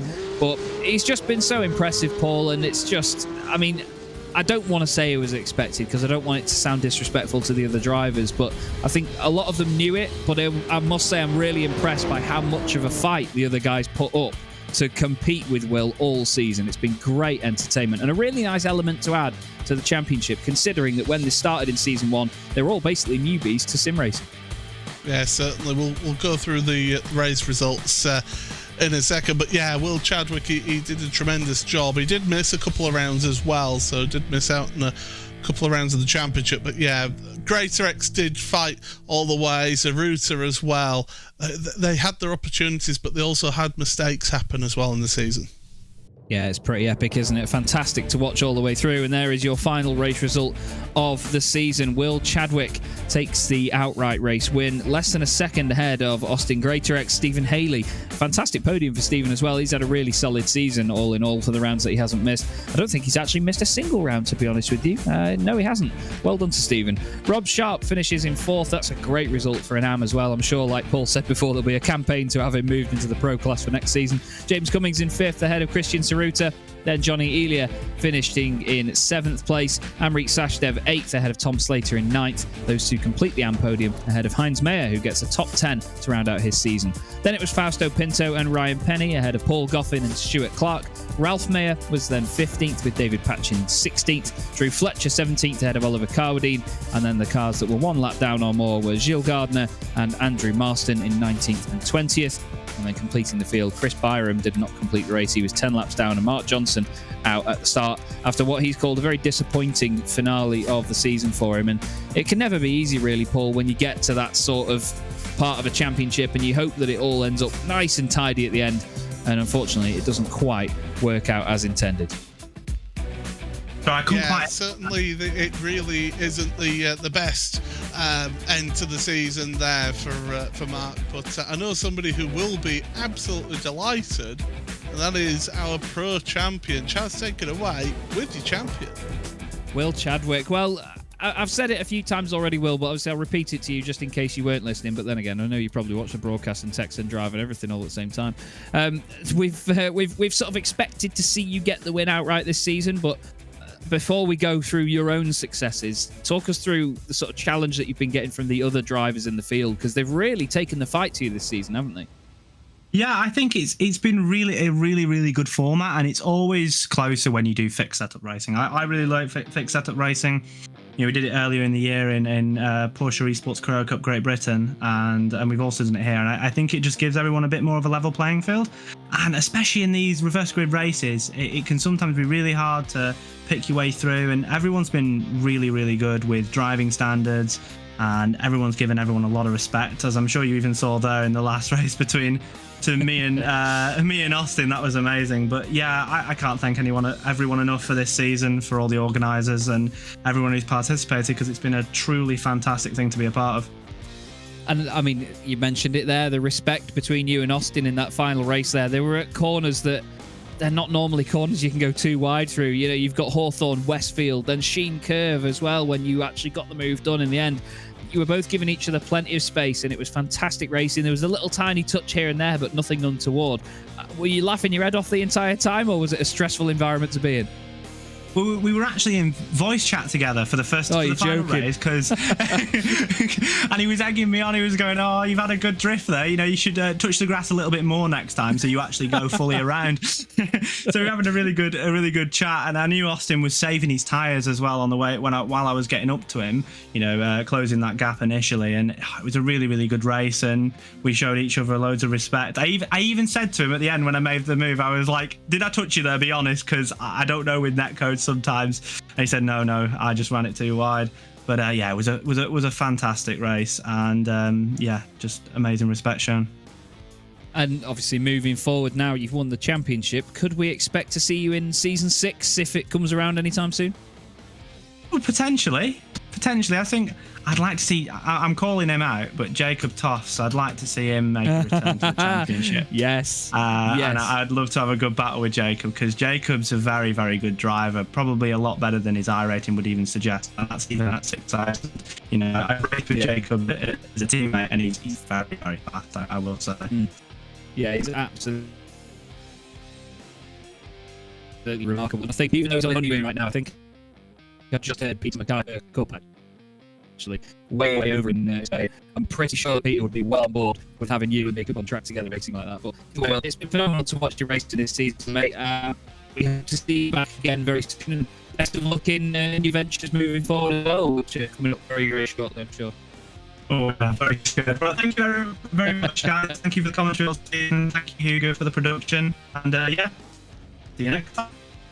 See you soon, buddy. Thank you very much for joining us. Will Chadwick, your overall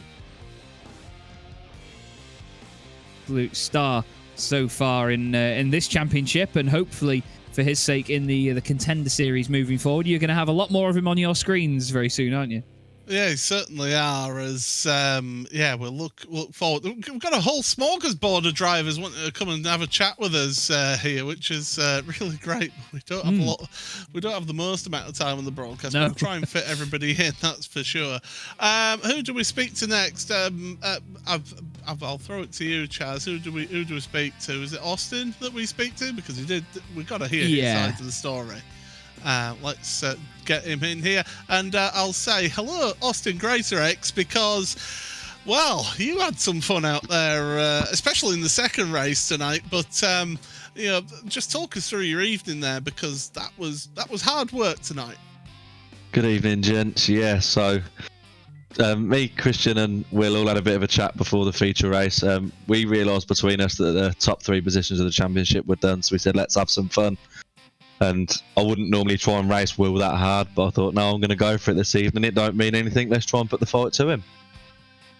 I mean, that's it. You've got to give it a go. But I mean, that first race of the evening that you had there with Christian Zaruta, I mean, that was so much fun to watch between the two of you. And yeah, great stuff between the two of you. Great, fair, hard-fought racing. Then the second race as well. We've heard Will's side of it. I mean, how much were you sweating there? Because Chaz did think that, you know, he did say that you were going to be probably sweating buckets there. Oh, I'm knackered, and I've got flu as well at the minute, so that really don't help. But man flu, we all know how bad that is. Oh, it's the worst. But I knew he'd catch me, and I see the gap closing. Then I tried just preserving the tyres for a bit and saving it for the end, and then my tyres overheated them last 3-4 laps. And I did well to keep him behind for as long as I did. But it was good fun. Good way to end the season. And that's it. I mean, you know, talk about the season then as a whole, because you've had some really, really good results. You've had some not go your way. You know, just how do you see how this went this season? Yeah, no, it weren't too bad. As you've just said there, I've had a few bad results, but on a whole, I think I'm pretty confident that was Peter in the championship. So I'll take that. It's best of the rest. It's not first, but no, it's been a good season. It's been good battling with Christian, Johnny and Will for a lot of it, and then obviously Johnny Elia and James Cummins when they've been near us as well. It's been good battling. Well, I mean, congratulations though. It's still second place in the championship. It was second place in that feature race, and go and enjoy a well-earned rest and get yourself a lemsip, although other beverages are available. Like whiskey. Yeah. But no, I just want to say thank you very much, guys. Thank you for all your broadcasting over the season. Thank you to everyone that's raced in PCGB, and thank you to all the organisers that put it on all year. And thanks to the competition, and well done, Will, on the championship win. Nicely said, Austin. That was Austin Greatorex then. Chaz, so you're the man with the decisions. Who we getting a chat with next? Well, we have some awards to give out, actually. And we have been tasked with giving certain drivers an award at the end of the season. Now, throughout the entire championship, we keep our eyes on certain drivers, not always at the top end of the field completely or getting podiums in every single race, but we have to have a commentator's driver of the season. Now, there are two prizes for this, one for the AM class and one for the Pro class, and it is a Porsche branded wallet from Porsche Centre Chester. So again, thanks to Porsche Centre Chester for providing that. And we've decided that in the Pro class, we're going to give it to Stephen Haley for racing in every single round of the championship, scoring points in every single round of the championship. As well, he's one of few drivers this season that doesn't have any drop scores that are a 0 at all. And in the AM class, we're going to give it to Rob Sharp as well, because he's been incredibly potent and very impressive at every round that we've seen him, and of course mixing it with the Pro guys as well. We're going to come to Stephen first. No disrespect, Rob. But Stephen, I mean, it's been a great season for you. Plenty of fun. You always seem to be in the thick of the battles, but unfortunately, that last race there was a little bit of a lonely one, mate. Yeah, it was very lonely. But to be fair, lonely's better than being in the thick of all the tip tappies and the carnage, I guess. But you know. Well, yeah, it's true. It can be a little bit too lively in this car before. I mean, Paul and I touched on it during that race, actually, that this car, it doesn't respond well to quick, sudden changes of direction and, you know, changes in your decisions. What was it like around Brands Hatch trying to get through all of the field like that? Difficult, like threading the thread through the needle. It was tough, but you know, you've just got to kind of hope that nobody shafts you up the back end, as it were, while you're trying to not hit anybody in front of you. So, I mean, if you can make it through without a bent rear end, and then I think your odds on you'll be all right.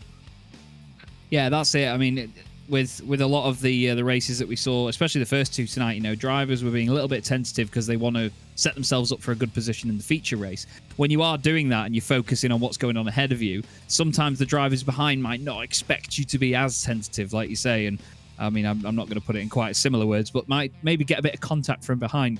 But still, it's been an excellent season for driving standards, I think, from what I've seen. And I mean, that last race for you, obviously being a bit of a lonely one, but still, how would you rate your performance this season based on your expectations coming into it?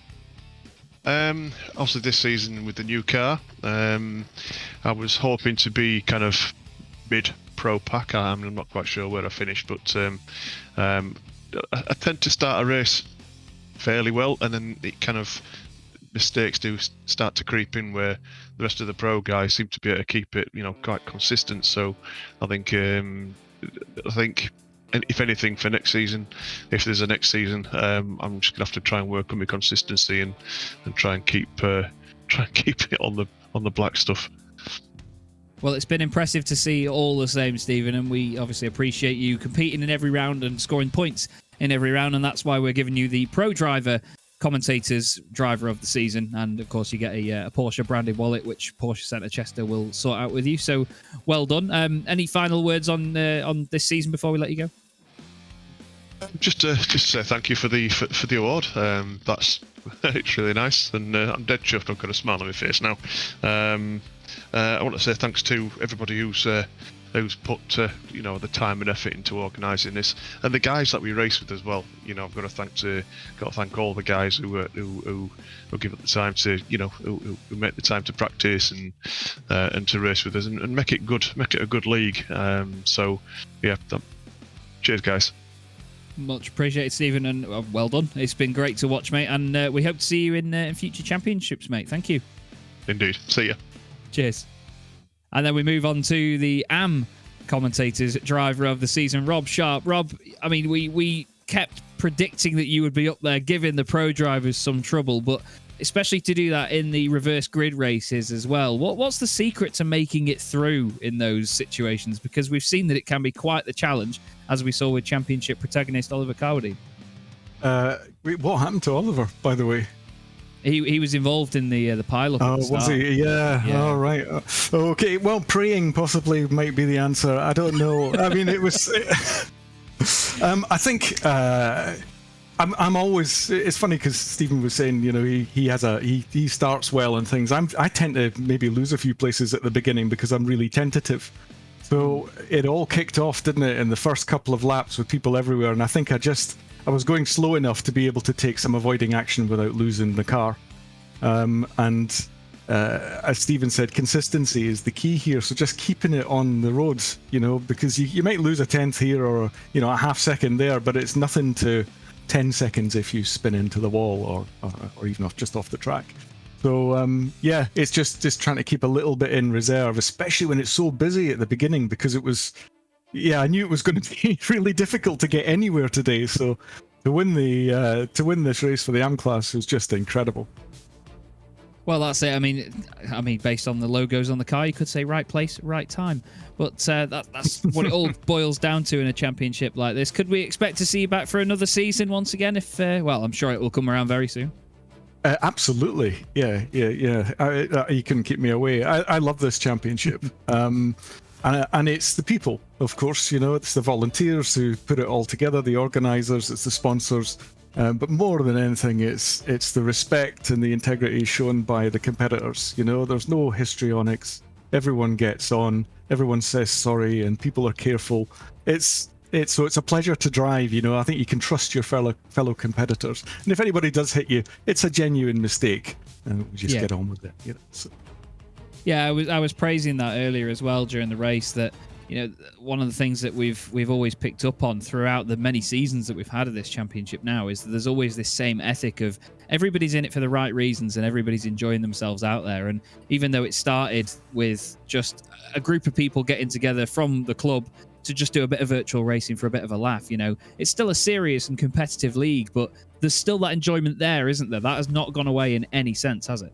Oh, not at all. I think, and it's really good. I mean, 5 seasons of this is, and still keeping the spirit up is, and not letting it get, not letting people get too upset, when things go wrong, and they bounce back, and it's absolutely fantastic. So I'll definitely be back for season 6. Well, we certainly look forward to seeing that, Rob, and hopefully it'll be on RaceSpotTV as well, but we'll leave that down to the organisers. Well done on the award, mate. You are our commentator's driver of the year for the AM class, and it is very well deserved. And enjoy the rest of your evening. We'll see you soon. Thanks very much. That's absolutely great. Thanks, guys. No problem, Rob. Thank you very much for your time, mate. See you soon. Cheers. Lovely bloke, Rob Sharp. Absolutely lovely. I've interviewed him a few times before across multiple different championships, and he's always the same. He's very humble. He's really good to speak to, and he's very well presented in not just having a gorgeous car, but he speaks his mind in such a clear way, and I love that. He's just a really top bloke. But what an amazing way to round out the season, Paul. That was massive entertainment, a great win by Will Chadwick, and we couldn't ask for much more, could we, from that? We had thrills, we had great driving, we had some spills as well along the way, but my goodness, what an exciting end to this championship, and you couldn't get more exciting drama from the Porsche Club of Great Britain. And if we do have a season 6, certainly count me in towards that, because it's been a thrill ride all the way through, and certainly an enjoyable one as well. It certainly has. It's been an absolute joy. Thank you very much, Paul. Great to share a box with you once again, and not just from some terrible hotel room with a laptop camera somewhere as well. Thank you to Hugo for the production side of things as well. Top notch as always. And thank you to all of you for watching. This has been the Porsche Club of Great Britain Sim Racing Series. I've been Chaz Draycott. He's been the wonderful Paul Smith. And we'll see you again very, very soon. Have a good night.